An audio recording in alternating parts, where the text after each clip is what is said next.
이제 우리는 마태복음 27장 오늘 본문이 한 절이죠. 엘리 엘리 라마 사박다니. 이 말은 이제 풀어서 우리말로 번역을 하자면 나의 하나님이여 나의 하나님이여 어찌하여 나를 버리셨나이까. 버리셨나이까. 이 말은 완료형으로 쓰여져 있어요. 그런 걸로 봐서 이미 하나님은 아드님을 십자가 위에 버리기로 결정을 하셨습니다. 십자가는 당시 십자가라는 이름을 입 밖으로 분출시키기에도 두렵고 불길한 그런 표현이었어요. 가장 잔인하고 끔찍한 현장으로 당시 사람들에게는 공포스럽게 뇌리에 남아 있었죠. 그래서 어느 철학자는 글에다가 이렇게 글을 썼어요. 불길한 나무, 십자가를 가리켜서 불길한 나무. 십자가 처형은 여러 가지 방식이 있는데 이제 주로 소재가 나무죠. 못을 박아야 되니까. 예수님의 십자가는 이제 전에 내려오는 내용으로는 T자형 십자가라고 그래요. T자형. 그래서 이미 세로 막대는 현장에 이미 세워져 있고 예수님이 골고다 언덕을 향하면서 지고 갔던, 그리고 중도에는 또 구레네에서 온 시몬이라는 사람이 지친 예수님을 돕는 차원에서 지고 갔던 십자가죠. 그건 가로막대기입니다. 거기에 예수님이 오늘 본문대로라면 버림을 당했어요. 버림을. 자, 오늘 우리는 먼저 이 버려졌다는 의미가 무엇인지를 제대로 이해하지 못하면 본문의 의미가 이렇게 선명하게 들어올 수가 없는데 46절을 큰 소리로 다시 읽어보실까요? 46절만 오늘 본문 시작. 제9시쯤에 예수께서 크게 소리질러 이르시되 엘리 엘리 라마 사박다니 하시니 이는 곧 나의 하나님 어찌하여 나를 버리셨나이까 하는 뜻이라.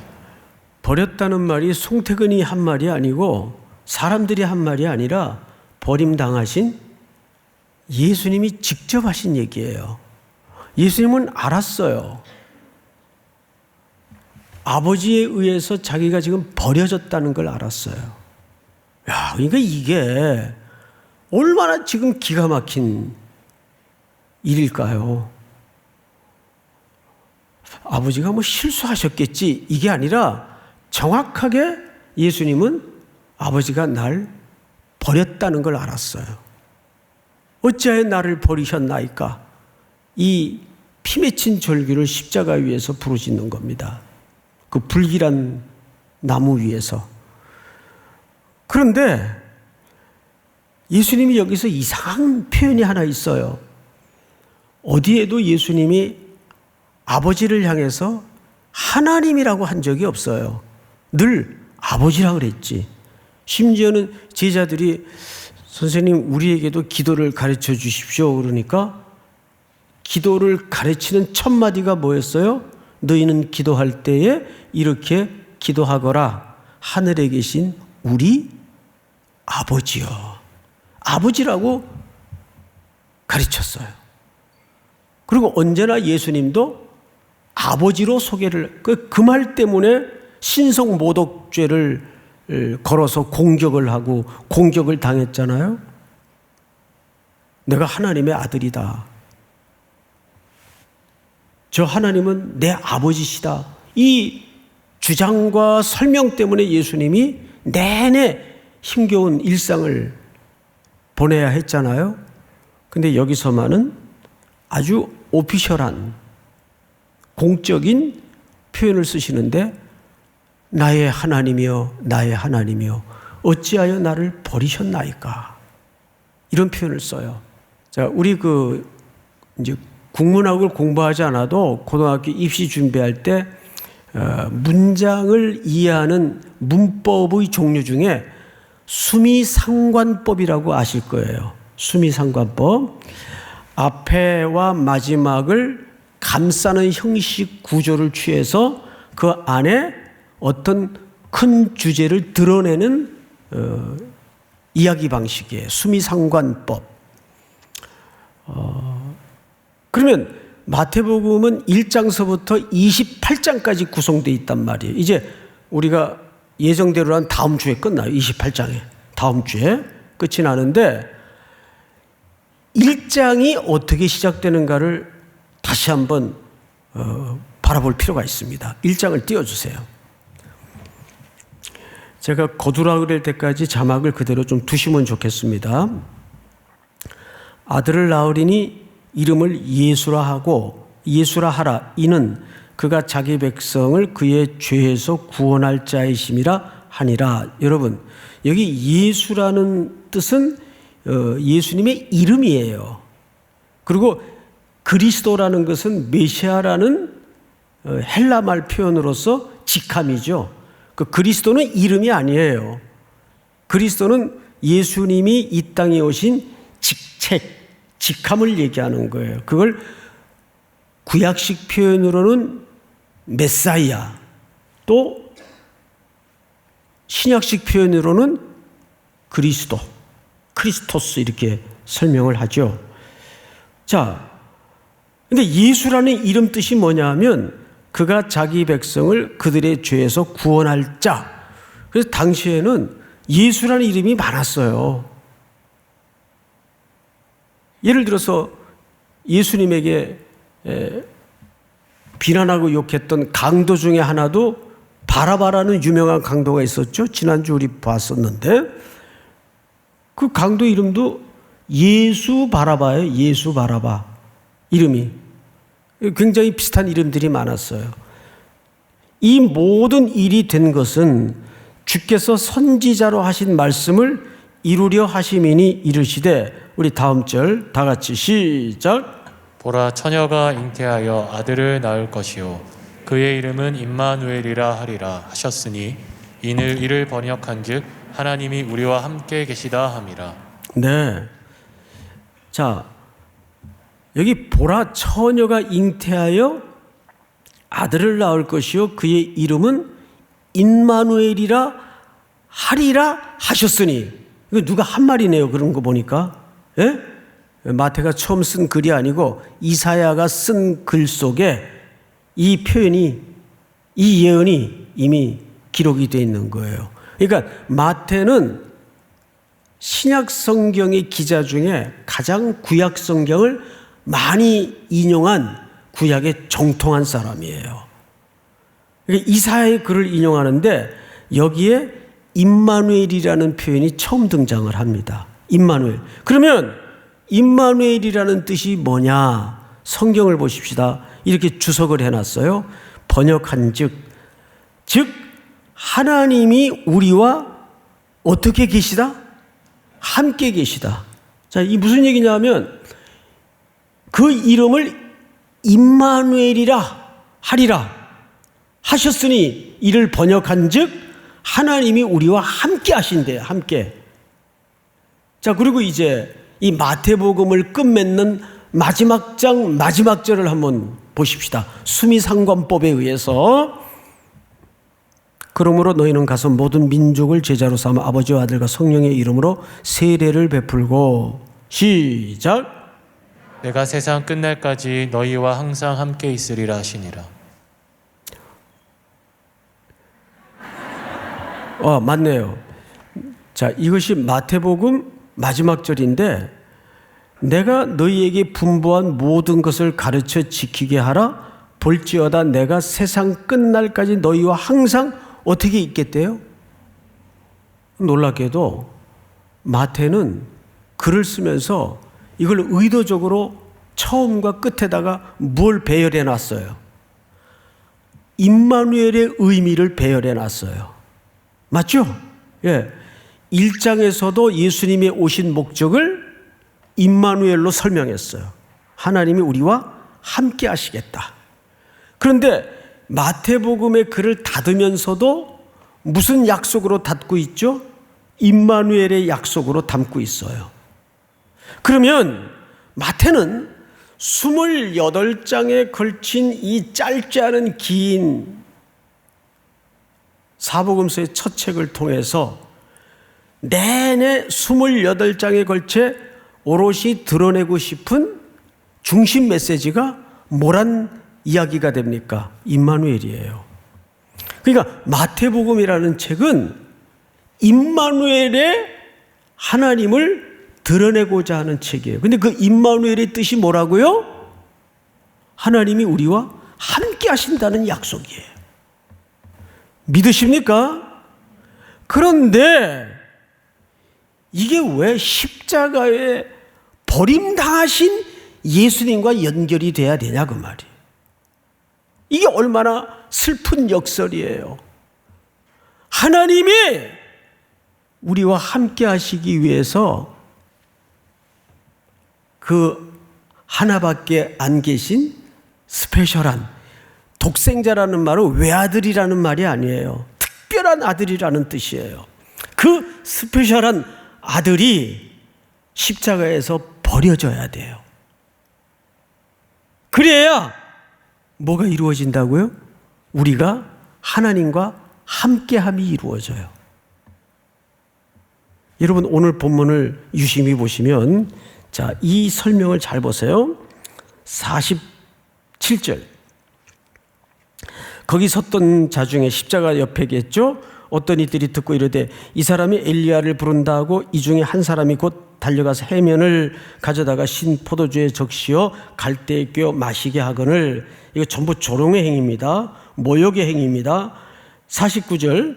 그 남은 사람들이 이르되 가만두어라. 엘리야가 와서 그를 구원하나 보자 하더라. 여기 엘리 라마 사박다니 하니까 엘리야를 부르는 줄 알았어요. 에? 주변의 사람들이 저가 엘리야를 부르나 보다 이렇게 놀린 거죠. 그리고 이제 50절을 보세요. 50절 다 같이 시작. 예수께서 다시 크게 소리 지르시고 영혼이 떠나시니라. 이에 성소 휘장이 위로부터 어디까지 찢어지죠? 아래로 찢어져 둘이 되고 땅이 진동하며 바위가 터져요. 자, 이제 앞을 보십시다. 예수님이 십자가에서 수치와 고난과 모욕을 뒤집어 쓰시고 버림당하시고 숨을 거두시자 제일 먼저 나타났던 지상의 현상이 성소에서 법궤가 안치되어 있는 지성소로 들어가는 그 10cm가 넘는 두께의 휘장이 위에서부터 아래로 찢어져요. 그런데 히브리 기자는 이 성소의 휘장을 뭘로 해석했죠? 예수님의 육체로 해석을 했어요. 그러면 이걸 아래서부터 위로 찢어지는 것은 인간이 찢어졌다는 핑계를 댈 수 있지만, 그리고 이것은 인간의 힘으로 도저히 찢을 수가 없는 두께입니다. 실로 꽈서 10cm 두께가 넘게 만든 휘장이기 때문에. 그런데 이 휘장이 위에서 아래로 찢어졌다는 건 누가 찢었다는 얘기입니까? 하나님이 직접 아들의 육체를 찢어서 하나님에게로 나아가는 새롭고 산 길을 열어놔요. 그 일을 위해서 가장 혐오스럽고 끔찍한 불길한 나무로 불리웠던 당시 십자가 위에다가 아들을 버리세요. 그분이 버림당하는 결과로 우리에게는 뭐가 이루어진 거죠? 하나님에게로 직접 나아가는 은혜의 보좌 앞으로 직접 나아가는 새롭고 산 길이 열리는 거예요. 이제는 제사장을 거칠 필요도 없고 제사를 거칠 필요도 없고 누구든지 주의 이름을 부르는 자는 믿음으로 하나님의 보좌 앞으로 나아갈 수 있는 새롭고 산 길이 열리는 겁니다. 그래서 우리가 누구랑 함께 할 수 있게 되었죠? 하나님과. 임마누엘의 약속이 결국 어린 양이 죽임을 당해 버려짐으로써 그 그리스도 안에서 임마누엘의 약속이 어떻게 된 거예요? 성취가 된 거예요. 이게 역설이에요. 신비로운 매우 슬픈 역설이에요. 누군가 버림을 당해야만 하나님이 우리와 함께 하시는 임마누엘의 약속이 십자가 위에 완성이 된 겁니다. 우리가 보통 십자가 하면 지금까지는 단선적으로 두 가지만 생각했어요. 알아. 난 믿어. 그 십자가에 죽으신 예수님을 믿어야 내가 그 믿음으로 구원받는 거 아니야? 나 구원받았어. 그렇게 구원의 어떤 조건, 또 하나는 그 믿어야만 나중에 주님이 다시 오실 때 내가 주님과 함께 천국에 갈 수 있어. 이렇게 극단의 두 가지 의미로만 십자가의 의미를 붙잡고 산다고요. 그러니까 어디가 텅 비어버린 거죠? 어디가? 그 십자가에 예수님이 죽으신, 버림당하신 의미가 전혀 오늘이라는 현장과 현실 속의 리얼리티로 십자가의 의미가 그렇게 썩 와닿질 않아요. 그래서 그 임마누엘이 뭐 어쩌다는 얘기야. 이 정도로밖에는 그냥 별로 이렇게 와닿질 않는 거예요. 그러면 이런 생각을 한번 해보자고요. 엘리 엘리 라마 사박다니는 놀랍게도 예수님이 처음 하신 말씀이 아니에요. 누가 했더라고요. 누가? 예수님 말고 누가 또 십자가에 죽으셨나? 그게 아니라 제가 방금 그랬죠? 마태는 구약의 정통한 학자라고요. 그래서 시편 22편 1절을 한번 띄워주세요. 이 다윗이 인생의 가장 혹독했던 시간과 현장을 살아내면서 절규했던 피 맺힌 울부짖음이었어요. 자, 1절 다 같이 시작. 내 하나님이여, 내 하나님이여, 어찌 나를 버리셨나이까? 어찌 나를 멀리하여 돕지 아니하시오며 내 신음소리를 듣지 아니하시나이까? 자, 여러분, 다윗은 성경에 등장한 인물들 중에 가장 오랜 시간을 혹독하게 고독하고 외롭고 슬픈 방랑자였어요. 아들에게 쫓겨요. 부하들에 의해서 반역을 당해요. 또 젊은 날은 왕가의 사위로 들어가서 그 광기에 번뜩이는 미치광이 사울에 의해서 매일 창을 날리고 살을 쏘고 죽음의 위협에 전전긍긍하면서 광야로 굴러 이슬을 벗삼아 잠을 자면서, 그리고 쫓기는 정말 공고한 삶을 살았어요. 그런데 그때 다윗이 이렇게 부르짖었다고요. 나의 하나님이여, 나의 하나님이여, 어찌 나를 버리셨나이까? 오라. 지금 이 본문을 누가 인용했어요? 예수님이 인용하신 거예요. 엘리 엘리 라마 사박다니. 다윗이 침묵하시는 하나님의 응답하지 않는 것 같은 무서운 고독 속에 예수님 똑같은 심정을 느끼신 겁니다. 그런데 하나님은 그 아들을 그렇게 외면하여 캄캄함 속에 무서운 자리로 버리시면서까지 여러분들의 현장의 이야기와 현실의 고단한 삶의 문제를 전부 끌어안으시고 십자가 위에서 뭘로 약속하고 있는 거죠? 임마누엘. 임마누엘이라는 말은 무슨 뜻이에요? 하나님이 그 속에서도 나와 함께 하신다는 약속이. 누가 버려진 대가로? 아드님이 버려진 대가로. 히브리 기자는 이걸 이렇게 설명했더라고요. 13장을 한번 볼까요? 돈을 사랑하지 말고 있는 바를 족한 줄로 알라. 그가 친히 말씀하시기를 내가 결코 너희를 뭐하지 아니하고 버리지 아니하고 너희를 떠나지 아니하리라. 이 강화법이죠. 버리지 않고 떠나지 않겠다는 말은 당시 로마 제국하에 너무도 부당한 압박과 빼앗김과 수탈 속에 신음하는, 그리고 격하게 흔들리고 있는 기독교인들을 향해서 히브리 기자가 어떤 본문을 또 인용을 한 거예요. 너를 버리지 아니하고 너희를 떠나지 아니하겠다. 이게 무슨 약속이에요? 현장과 현실의 임마누엘의 약속이에요. 이 약속을 우리가 담대하게 용기를 가지고 오늘이라는 시간 속에 붙들 수 있는 가장 확고한 근거는 십자가 위에서 하나님이 아들을 버리시면서까지 성취하신 약속이기 때문입니다.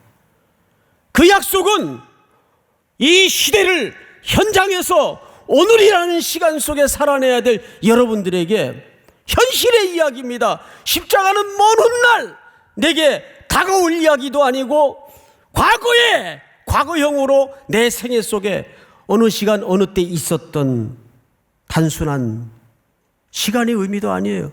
늘 십자가 위에 성취하신 임마누엘의 약속은 당장 내일 아침 태양이 떠오르고 눈을 뜨면 여러분들이 맞닥뜨려야 될 현실이라는 시간 속에 하나님이 하시는 용기고 약속이고 근거입니다.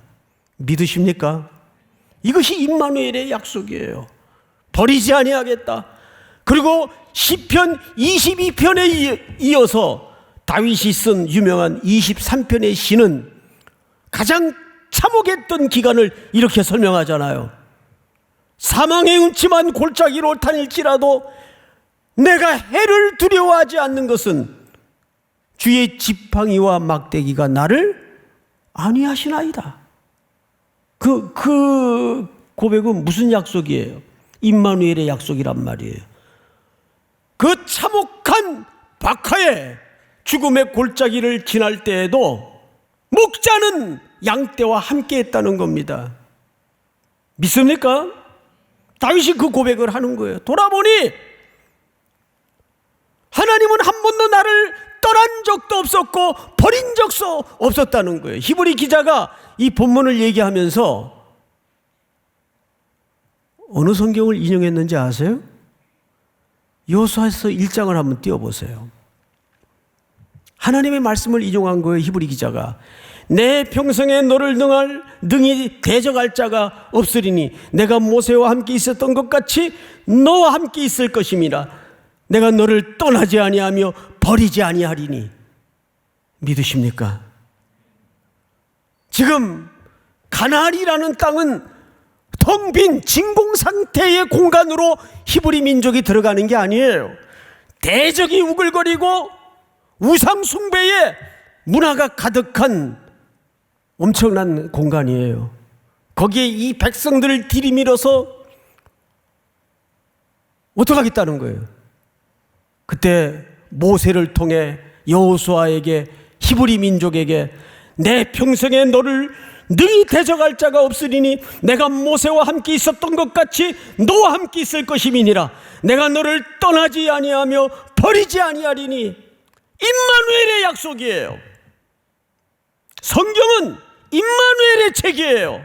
특별히 마태복음은 십자가 위에서 예수님이 왜 버림을 당했는가? 임마누엘의 약속을 성취해 주기 위해서. 그래서 십자가를 바라볼 때마다 이제는 당장 오늘 내가 내딛는 한 걸음 한 걸음 발자국마다 임마누엘로 성취하시고 약속하시는 하나님의 약속과 언약을 붙잡는 용기와 담력을 가지시기를 주의 이름으로 축원하고 축복합니다.